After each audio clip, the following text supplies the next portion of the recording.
সকলোকে নমস্কাৰ জনাইছোঁ আৰু কালি 25 মে' তাৰিখে তিনিচুকীয়াৰ পৰা গুৱাহাটীলৈ গৈছিলোঁ। এই সূত্ৰে আচলতে যিটো আছাম টক্স চেনেল আছে তেওঁলোকে 10ম বৰ্ষপূৰ্তি অনুষ্ঠানটো অনুষ্ঠিত কৰিছিল হোটেল বিভান্তাত, আৰু যিখন খানাপাৰাত অৱস্থিত।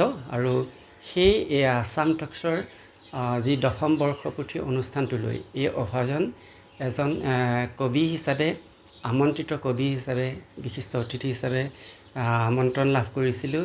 আৰু তেওঁলোকৰ আমন্ত্ৰণ ৰক্ষা কৰি মই সেই 10ম বৰ্ষপূৰ্তি অনুষ্ঠানটোলৈ গৈছিলোঁ।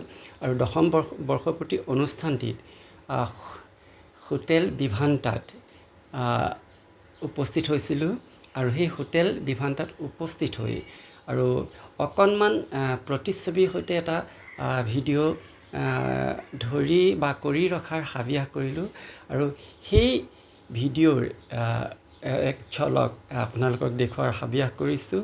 আৰু এই সুবাদতে মই মোৰ এটা স্তৱক আপোনালোকক আওৰাই দিছোঁ।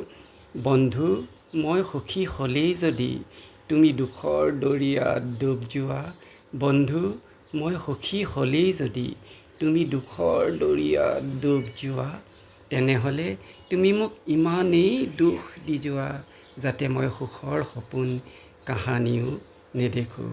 মোৰ এই নিজাপি স্তৱকটিৰে আপোনালোকক এই কথাকেইটা অৱগত কৰাৰ লগতে আৰু আছাম টক্সলৈ মই বিশেষভাৱে কৃতজ্ঞতা জ্ঞাপন কৰিছোঁ, কিয়নো এই অভাজনক বিশিষ্ট কবি বা বিশিষ্ট ব্যক্তি হিচাপে নিমন্ত্ৰণ জনোৱাৰ বাবে।